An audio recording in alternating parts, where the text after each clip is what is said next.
What is up, everybody? Thanks for tuning in to Life in the Fast Lane. I am Andy Lang from WagerTalk.com. We've got the All-Star Weekend in NASCAR, and we are going to Barcelona for the Spanish Grand Prix for Formula One. Want to get off by saying last week, just the first losing week we've had in NASCAR this year is bad. 0-2.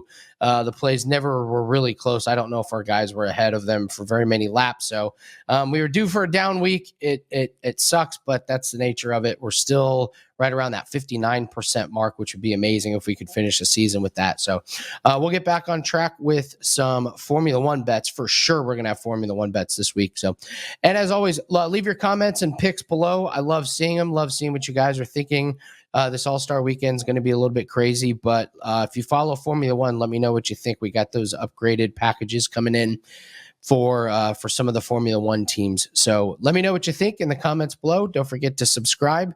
Let's get into a quick recap. It was the Busch Brothers Day at Kansas. Kyle Busch wins stage 1, and then Kurt Busch goes on to win stage 2 and stage 3. Kurt Busch continues to be one of the most undervalued drivers on the circuit. I'm kicking myself. I have not bet on him more. I think I bet on him once, and it was in like one of them where he wrecked. So I had a bad taste in my mouth. But this guy is the star of this team. He's the best driver on that team, and I think they know it. He proved it by getting the win. It was a really well done race by him and his team. They nailed the setup on the car. He was always in contention. This wasn't like a lucky win. So congratulations to Kurt Busch. And Kurt Busch, he is I don't think he's famous enough for the story that got little to no coverage, where he testified in court that his girlfriend was a trained sword assassin and that she would show up late at night covered in blood. And when they put her on the stand, she did not deny it. And the story got no coverage. I will die on this soapbox that they're not even hiding something, and nobody covered the story. So shout out to Kurt Busch and his assassin girlfriend. They're not together anymore. All right, Stenhouse Award. That could be its own Stenhouse Award. All right, nominees, only got a few of them. Chase Briscoe spins 5 laps into the race. Nominee number 2, Eric Jones, pit crew, puts a lug nut on too tight and couldn't get it off. And then on one pit stop, Bubba has a loose tire. Bowman and Chastain hit it, and Harvick was too fast entering. So we have chaos going on in that pit stop. For my money, the winner is Eric Jones with the too tight lug nut. All year, we have loose tires flying off cars. Crew members can't get these wheels and tires on. Jones's pit crew somehow secures the wheel too tight. They have the exact same or the exact opposite problem as everyone else has been having. Eric Jones finishes outside the top 30. So bummer for a too tight of a lug nut. That is a problem I did not expect to see. So, all right, All-Star Weekend. I'll make this quick. The racing at Texas. This format is so confusing. I am not even going to try to explain it. Go to NASCAR.com. They're doing a lot of heat races and qualifying. I'm not even sure how it works. I just know I will not be betting on it. I will not have any picks up. If I see anything that's intriguing, I'll just do a video and put it on Twitter. You can follow me at Bump Sports, but I'm not going to watch very much of this this All-Star Weekend. So, all right, let's take a quick trip to the Slipstream Spanish Grand Prix. This race is very important. Why? Because teams have the ability to upgrade their packages. We saw some upgrades in Miami, and we saw them in Imola. And so the Spanish Grand Prix is a big race where teams have gotten enough information over the course of the season that they can upgrade some of their packages. So here is what I know so far. Haas has decided they are not upgrading. They're going to wait 4 or 5 more races before they upgrade their package. Haas is a complete fade this weekend. If you can get some good matchups fading any of the Haas drivers or even the Haas team, I would look to do that. Aston Martin, it appears Lance Stroll is getting an upgrade, but Sebastian Vettel is not. So this is one of those cases where they're going to try the new package and see if it works. The upgrades have seemed to work pretty well across the board for most teams. So my guess is if we get a matchup with Stroll versus Vettel, I'm going to be leaning Stroll in the new upgrade, especially if they get full practice times in, if weather's not a big deal. Ferrari is upgrading. This is the big story. Ferrari is upgrading. We will see if they can leapfrog Red Bull. Red Bull's upgrade was a huge difference maker. Verstappen has ripped off a couple of wins. And we saw that Red Bull going lighter for the weight of their cars made a massive difference, and they still kept their straightaway speed.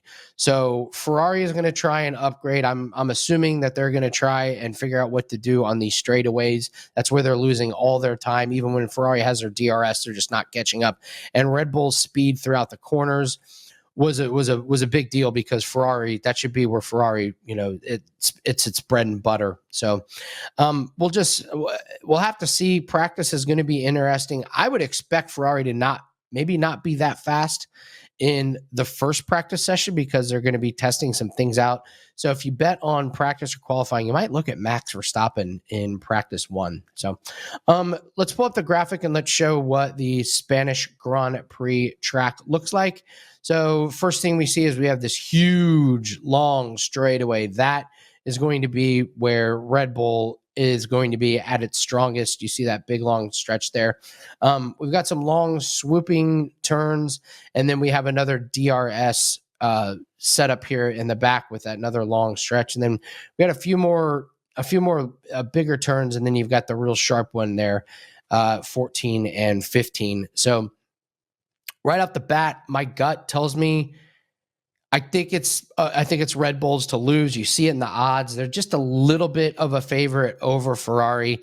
Maybe Ferrari makes a leap, but I think they're going to have to do a massive leap. Don't forget that in Miami, Max was 7 seconds plus ahead of Leclerc before that incident happened, and then they bunched the cars up. And so if they don't have that incident, Red Bull's running away with it. So I'm not completely sure that the upgrades Ferrari makes this week is going to be enough, especially with that massive straightaway. That big, long straightaway is going to be a huge advantage to Red Bull. So I talked about on WagerTalk today, last Friday, to take Max Verstappen to win. I still stand by that right now. I don't think it's going to be as big of a blowout as it would have been last week, but go ahead and take that. Let's do a best bet for Formula One. They were terrible in Miami, but I'm going back to them. I'm going McLaren double top 10 finish at plus 185. That was a track that they openly said that this does not set up well for us. That it was just a nightmare for them, cultivating and Lando Norris getting hit and causing that big wreck that completely flipped some of the changes. I think this is a track that'll set up much, much better for them. We've seen Lando Norris have top 6 and even top 5 speed, and Ricardo, I mean, he just reliability issues, tire issues, driving issues, but guys running into him issues. They're all over the place. But with as many teams are doing upgrades, and then we see Haas is not doing upgrades, I think Ferrari and Red Bull are going to be good. Mercedes supposedly had a great upgrade in Miami. It didn't really do that well over the course of the race. I think McLaren has a really, really nice bounce back on a course that suits him much, much better than Miami did. And we're getting just a fantastic price at plus 185. So I'll take both McLarens to finish inside the top 10, especially with the Alpines. I'm not sure what's going on with their cars. I believe Fernando Alonso may have an upgrade, but I'm not sure how much difference that's going to make. So let's go with McLaren's double top 10 finish at plus 185. All right, guys, all my picks can be found at WagerTalk.com. I will have a pack up for the Formula One race. It'll be up by the time you're seeing this. As far as NASCAR, we'll watch it for fun, but won't be putting any of my hard-earned money on that. So let's have a profitable weekend. Let's have a great Spanish Grand Prix. Hope your weekend is a profitable one, and we will see you next week on Life in the Fast Lane.